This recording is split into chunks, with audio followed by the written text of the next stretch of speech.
Pastor Hernandes, eu estou vendo as perguntas aqui do programa de hoje e hoje vai ter escola bíblica de novo. Pronto. Aqui no Trocando Ideias, hein? Que coisa boa, né? Pois é. Fica o nosso convite para que você frequente a sua escola bíblica.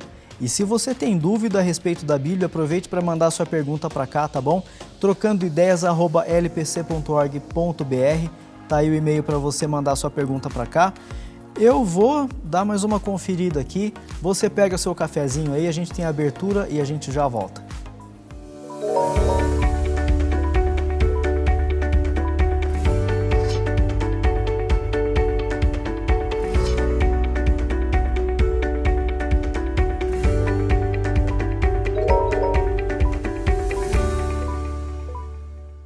Pastor Hernandes, como o senhor está hoje? Animadíssimo. Estou daqui a pouquinho indo para Pinheiros. Vamos ter uma programação hoje lá da Mulher Esperança, 2h30 da tarde. Daqui a pouquinho estou indo para lá. Que coisa boa. E por falar em escola bíblica, tem escola bíblica lá na igreja, não tem, pastor? Modelo. Escola Bíblica da Igreja Presbiteriana de Pinheiros é uma escola modelo para as crianças, para adolescentes, para jovens, para casais. Idosos? Idosos também. É uma coisa fantástica. Coisa boa, hein? Coisa boa, maravilhosa. Espera aí que a gente vai falar mais da igreja mais tarde, mas agora a gente vai começar então o programa de hoje com a pergunta da Ana Ferreira. Boa tarde, reverendo Hernandes e Tiago. Tudo bem? Tudo bem, Ana. Obrigado, viu, pela sua pergunta aqui, pela sua participação com a gente. Gostaria de pedir ao reverendo Hernandes que fizesse uma síntese do livro de Gálatas, tanto sobre o período histórico e sobre o momento que Paulo vivia. Muita saúde e paz para vocês. Abraço. Obrigado, viu, Ana? Pergunta boa, hein? E aí daria para ficar aqui uma meia hora só falando desse assunto, mas vamos lá. A carta aos Gálatas foi a primeira carta que Paulo escreveu. Depois que ele retorna da primeira viagem missionária na província da Galácia, Antioquia da Pisídia, Icônio, Derbe, Listra, ao chegar em Antioquia da Síria, que foi a cidade que os enviou, ele relata, juntamente com Barnabé, as coisas que Deus fizera e como Deus abrir a porta do evangelho para os gentios. E os membros da seita dos fariseus lá de Jerusalém, ao ouvir isso, que os gentios estavam se convertendo e sendo agregados à igreja, sem passar pelo rito da circuncisão, desceram e disseram assim: se vocês não se circuncidarem, vocês não poderão ser salvos. Se vocês não guardarem a lei de Moisés, não há chance de salvação para vocês. Bom, isso não é o evangelho. Isso é agregar alguma coisa a mais à obra completa e cabal que Jesus Cristo realizou na cruz. Então, o que Paulo faz? Paulo escreve esta carta, depois do concílio da igreja de Jerusalém, primeiro, para mostrar que qualquer acréscimo à obra de Cristo, ou seja, ao evangelho que ele estava pregando, ainda que fosse um anjo que viesse do céu para fazer e falar dessas novidades, deveria ser prontamente rejeitado.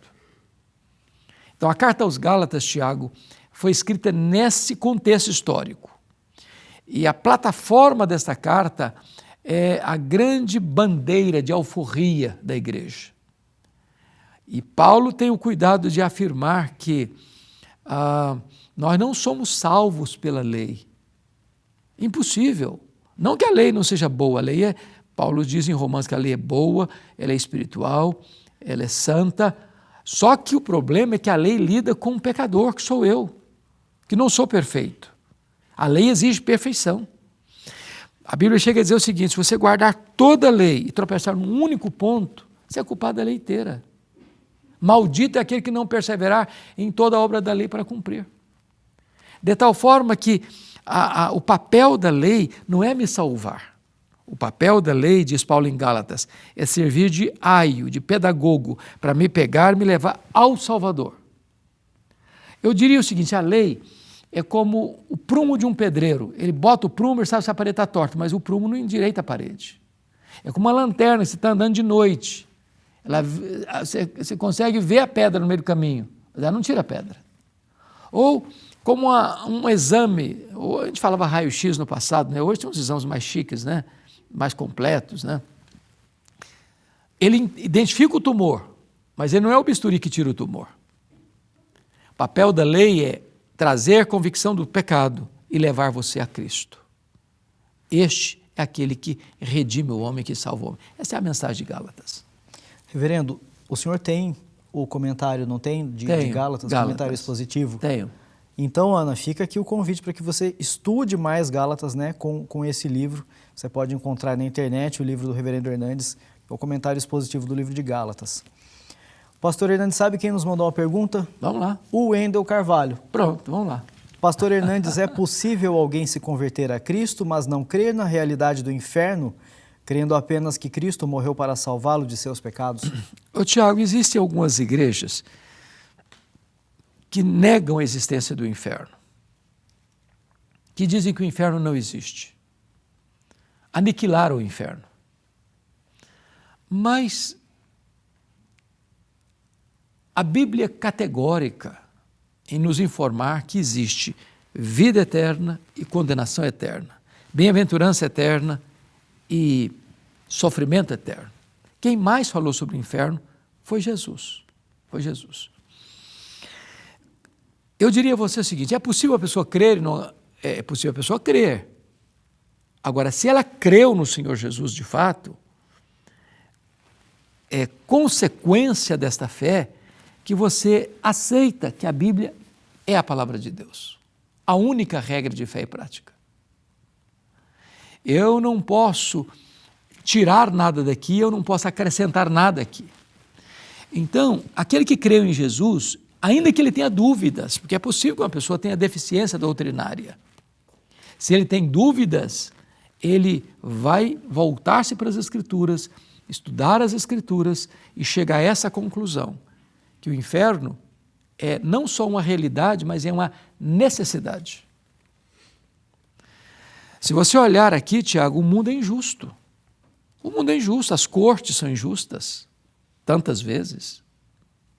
Nós já estamos cansados de ver culpados sendo tratados como inocentes, inocentes sendo tratados como culpados. A santidade e a justiça de Deus requer o inferno. A ira de Deus é um atributo tão perfeito quanto a santidade de Deus. Então, aquele que crê no Senhor Jesus vai certamente compreender que a Bíblia fala sobre o inferno. É só estudar o que Jesus ensinou. Muito bem. Terceira pergunta do programa de hoje vem de Marcela Rebelo. Pastor, o racionalismo tem causado estragos grandes no complexo cristão. Como a igreja deve enfrentar a secularização do nosso tempo? Esse é um ponto importante. Você se lembra, Tiago, na história, lá quando o Império Medo-Persa caiu nas mãos do Império Greco-Macedônio, com a Filipe da Macedônia, Alexandre o Grande, espalhou-se a cultura grega, a cultura helênica, o helenismo no mundo. E aí entra um grupo de resistência ao helenismo, chamado de fariseus, de saduceus, que também se perderam no meio do caminho. O mundo à nossa volta tem sua cosmovisão, tem suas ideias, tem suas filosofias, né? Tem seus conceitos, tem seus valores. E o que acontece? Se a igreja ela é governada pela palavra de Deus.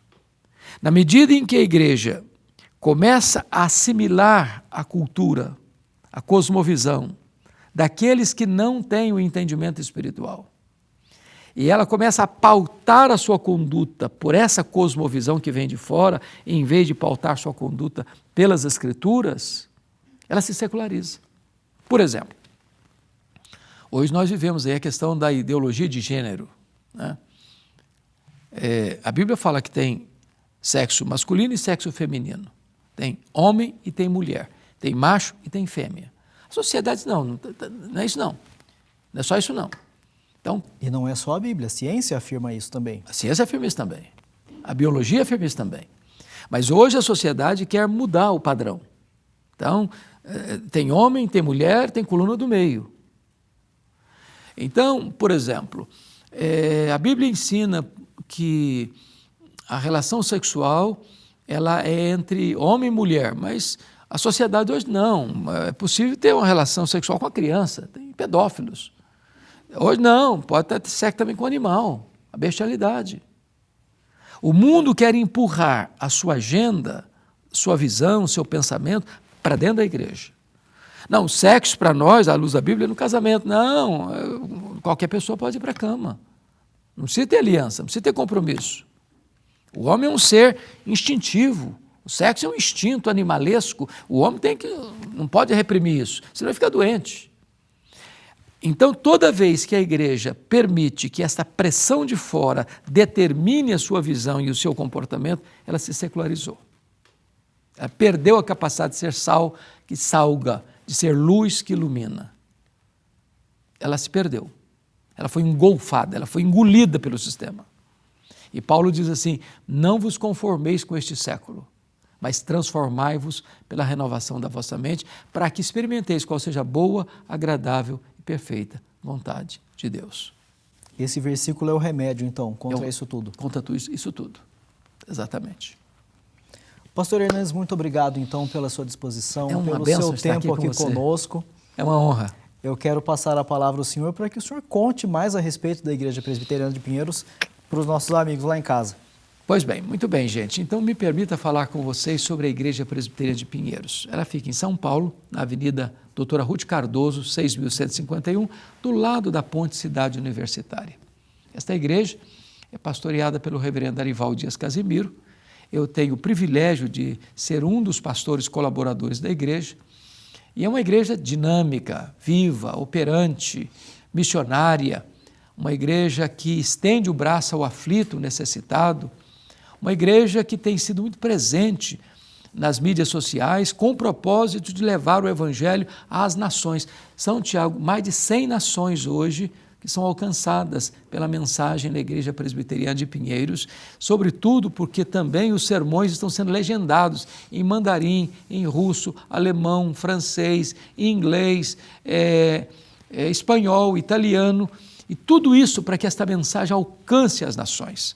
Se você mora em São Paulo, venha participar com a gente, será uma alegria receber você. Se você mora em qualquer outra região do Brasil e do mundo, você pode acompanhar toda a programação pelo canal do YouTube da igreja e também pela IPPTV 24 horas no ar. Gente, nossa gratidão, Deus abençoe muito sua vida. Tiago, privilégio estar aqui com você, viu? O privilégio é nosso, pastor. Antes de você ir embora, já se inscreveu? Aproveita para dar um joinha aqui no vídeo também, tá bom? E a gente espera você no próximo Trocando Ideias. Até lá. Até lá, gente. Um abraço.